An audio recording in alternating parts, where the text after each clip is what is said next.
இருந்து ஒருத்தர் சார் சட்டையை மாத்தி போட்டு வந்திருக்கீங்க, உள்ள இருக்கிறது வெளியில, வெளியில இருக்கிறது உள்ளன்ட்டு. ஆரம்பத்திலே ஆரம்பிச்சிட்டாங்களா? படமே ஒரு ஆங்கில படமா தான் இருக்கு.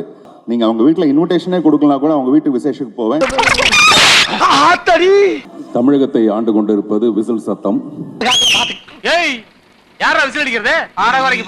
அந்த மாதிரி இந்த நிகழ்ச்சி கிட்டத்தட்ட 3 மணி நேரம் ஆகப்போது.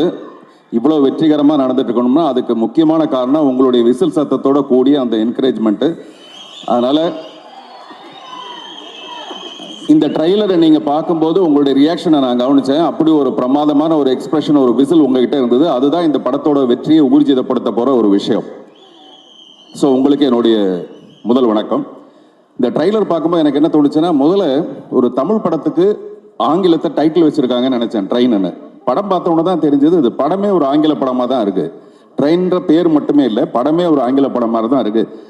ஹேராம் படத்தை பார்த்துட்டு ராதிகா போய் கமல் சார்ட்ட கேட்டாங்களாம், இந்த படத்தோட தமிழ் ரைட்ஸ் என்ன கொடுப்பீங்களான்ட்டு. ஹேராம் படத்தை பார்த்துட்டு, தமிழ் படத்தை பார்த்துட்டு ராதிகா போய் கமல் சார்கிட்ட இதோட தமிழ் ரைட்ஸ் என்ன கொடுப்பீங்களான்னு கேட்டாங்களாம். அந்த மாதிரி ட்ரெயின் படத்தை பார்க்கும்போதும் இந்த படத்தை தமிழ் ரைட்ஸ் கொடுப்பீங்களான்னு யாராவது டிஸ்ட்ரிபியூட்டர்ஸ் கேட்க போறாங்க. தானு சார் இதை தனியாக நீங்கள் ஒரு தமிழ் ரைட்ஸ்ன்னு போட்டு வித்துடலாம், ஏன்னா விற்பனையில் ஒரு பெரிய ஒரு விற்பனர் அவர்.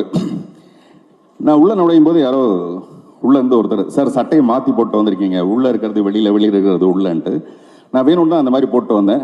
அடுத்து என்னுடைய படம் வந்து உள்ளே வெளியே 2.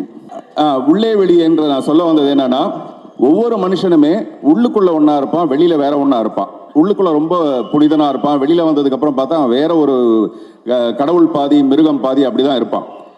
அது கிட்டத்தட்ட இந்த ட்ரெயின்ல யாரோ சொன்னாங்க 48 கம்பார்ட்மெண்ட் இருக்குன்னு. அந்த மாதிரி முதல் கம்பார்ட்மெண்ட்டுக்கும் 48 கம்பார்ட்மெண்ட்டுக்கும் என்ன பிரச்சனை உங்களுக்கு? கொஞ்ச நேரம் சைலண்டா இருங்க. 1வது கம்பார்ட்மெண்ட்டுக்கும் 48வது கம்பார்ட்மெண்ட்டுக்கும் உள்ள இடைவெளி மாதிரி தான் ஒவ்வொரு மனுஷனும் இருப்பான். ஆனா மிஷ்கின் எப்படி இருப்பாருன்னா, அவருக்கு உள்ள ஒண்ணு வெளியில ஒண்ணு இருக்கவே இருக்காது. இந்த மாதிரி நான் ஒருத்தரை பார்த்திருக்கேன், நடிகவேள் எம்.ஆர். ராதா. எம்.ஆர். ராதா மட்டும்தான் ஒரு மிக சிறந்த ஒரு நடிகராக இருந்தா கூட மிக சிறந்த ஒரு உண்மை பேசுற ஒருத்தர். அவரை மாதிரி இவர் இன்னும் துப்பாக்கி எடுத்து சுடலையே தவிர கிட்டத்தட்ட 2 பேரும் ஒரே மாதிரியான ஒரு கேரக்டர். அதை நான் ரொம்ப ரசிப்பேன் உங்ககிட்ட.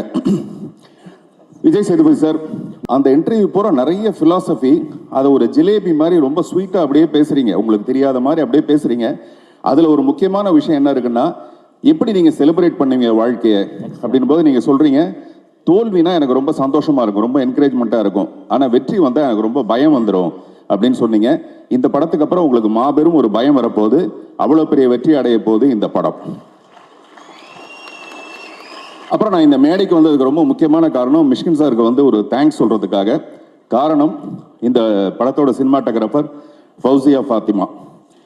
இவங்க வந்து என்னுடைய இவன்ற ஒரு படத்துக்கு அவங்க தான் சினிமாட்டோகிராஃபரை ஒர்க் பண்ணாங்க. அந்த படத்தில் நான் சௌந்தர்யாவை வந்து மேக்கப் இல்லாமல் நடிக்கணும்னு கேட்டேன். அவங்க ரொம்ப தயங்கினாங்க. அப்போ நான் சொன்னேன், ஒரு 4 நாள் ஷூட் பண்ணி உங்களுக்கு போட்டு காட்டுறேன், நீங்கள் பார்த்துட்டு அதுக்கப்புறமேல மேக்கப் இல்லாமல் நடிக்கலான்னு சொன்னேன். அவங்க மேக்கப் இல்லாமல் நடிக்கிற அளவுக்கு அந்த பொண்ணை ரொம்ப அழகாக காமிச்ச ஃபௌசியா வந்து இந்த படத்துக்கு ஒர்க் பண்ணியிருக்காங்க. உங்கள் ஸ்டைல் அது எல்லாமே ரொம்ப பிரமாதமாக இருக்குது. நான் முதலே சொன்ன மாதிரி இந்த உள்ளே வெளியே 2ன்னு சொன்னேன்ல, அதுக்கும் அவங்க தான் சினிமாட்டோகிராஃபர். அதுக்கும் பாராட்டு முன்கூட்டியே நான் சொல்லணும்னு நினைக்கிறேன்.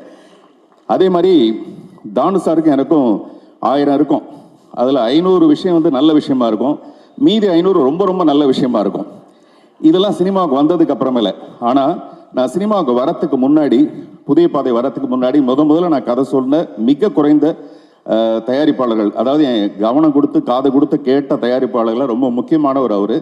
வரப்போறவங்க கிட்டலாம் சொல்லுவார், இவர் ஒரு பெரிய டைரக்டராக வரப்போறாரு, பெரிய ஒரு ஆக்டராக வரப்போறாருன்னு. அந்த நன்றி கடனுக்காக தான் நீங்கள் அவங்க வீட்டில் இன்விடேஷனே கொடுக்கலாம் கூட அவங்க வீட்டு விசேஷத்துக்கு போவேன். இந்த படத்தோட வெற்றிக்கும் அதே மாதிரி தான் மறுபடியும் வந்து கை தட்டுவேன். அப்படி ஒரு சிறப்பான ஒரு அன்பு உங்கள் மேலே நான் வச்சுருக்கேன் சார். கடைசியாக மிஷ்கின் சாரை பற்றி சொல்லணும்னா, பிடித்தபடி வாழ்கிறது இருக்கு இல்லையா, பிடித்ததை செஞ்சுட்டு வாழ்கிறது தான் மிகப்பெரிய ஒரு கோடீஸ்வரன்.